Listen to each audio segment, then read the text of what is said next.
Ассаламу алейкум туғандар, қандайсыздар? Назарыңыздарда қайрадан эле базары жоқ каналы.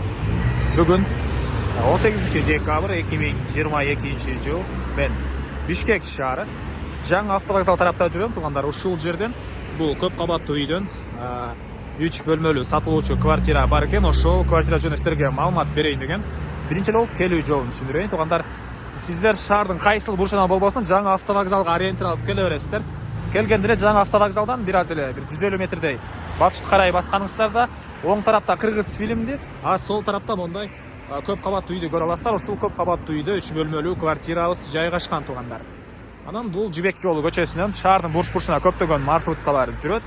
Балдарыңыздар окуса, окуу жайларда аларга деле жүргөн маршрутка, мисалы үчүн 132 жүрөт, бул жерден тугандар 344 жана башка толтура маршруткалар жүрөт. Жана ошондой эле бул автовокзалга деле региондордон келген таксилер бар. Айылдан келсеңиз же тууганыңыз келсе, үйүңүзгө жакын эле бат эле кирип келет. Андан ары эмне маалымат дагы? Мынакей бул сатылуучу көп кабаттуу үйүнүн көчө тараптан көрүнүшү. Мына чоң Жибек жолунун жээгинде жайгашкан. Андан ары эми азыр короосуну көргөзөйүн да кирип бөлмөлөрүнө кирип калган маалыматтарды берейин туугандар. Негизинен күн сайын Бишкек шаарынан Чүй областынан сатылуучу үйлөрдү, квартираларды көргүңүздөр келсе, подписаться баскычын басып кетиңиздер. Мынакей бул короосу. Бул көп кабаттуу үй жаңы эле бүткөн. Мына короолорунда дагы деле курулуш жүрүп жаткан учуру. Негизи боюнча бул жактарга парковка, балдар ойногон аянтчалар пландары бар экен. Мына бул короосу.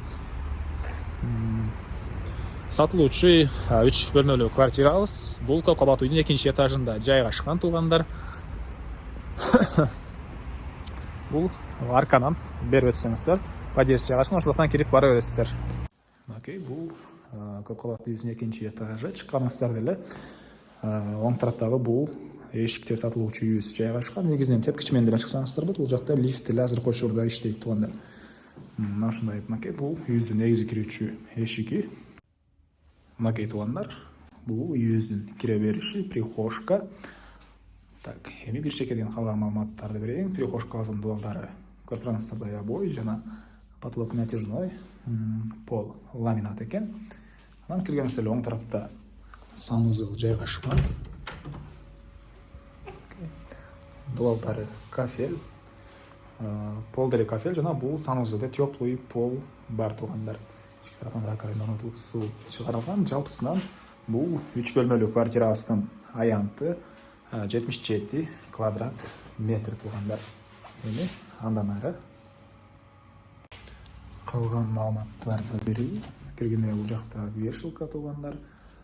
Жана бул коридордон деле кенен экен.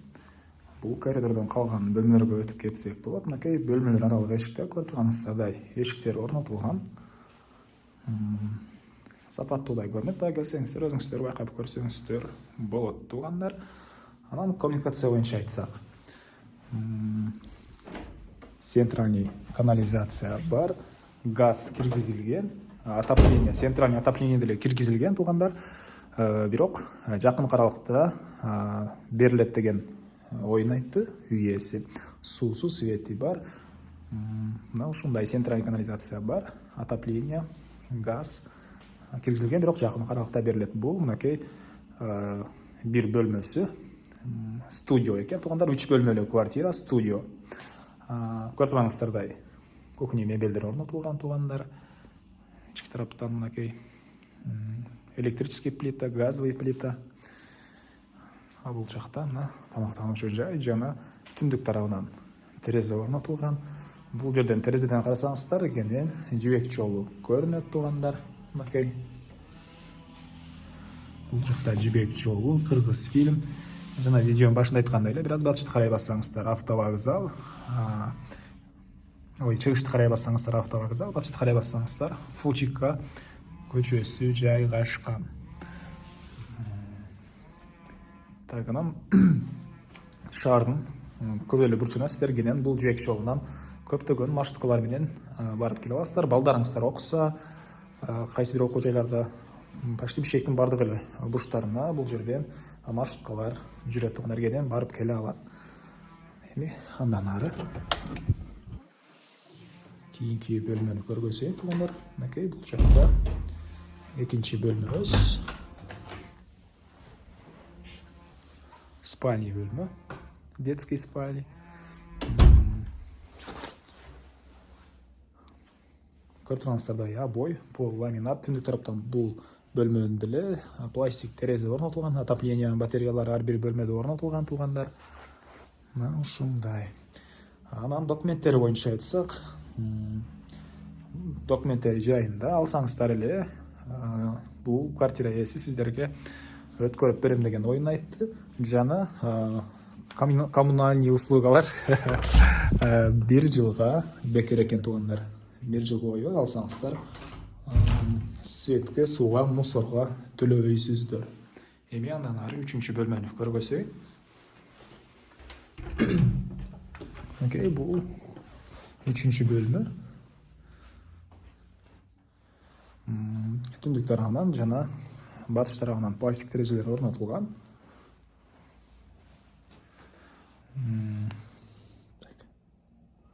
Курулуш компанияны айтып таптырмын. Эмарк курулуш компаниясы, Эмарк Груп курулуш компаниясы экен. Бул көп кабаттуу үйдү курган компания туугандар. Мына ошондой. Эми айтылбаган эмне маалымат калды? Бардык эле маалыматтарын бердим окшойт. Негизинен жайгашкан жери деле жакшы.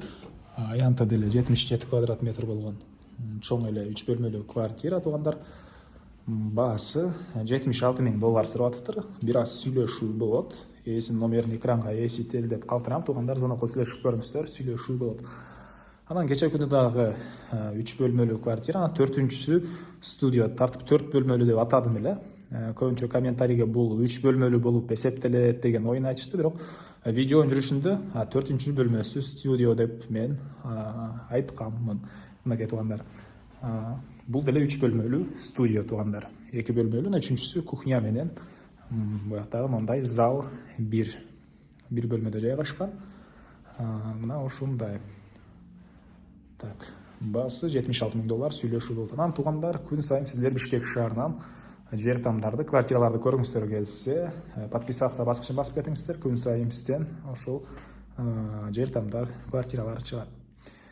Анан бул видеону деле достор менен, группалар менен бөлүшсөңүздөр, мага сиздер квартира ээсине чоң жардам берген болосуздар. Анда эмесе мен сиздер менен коштошом. Кийинки чыгарышка чейин туугандар, саламатта калыңыздар.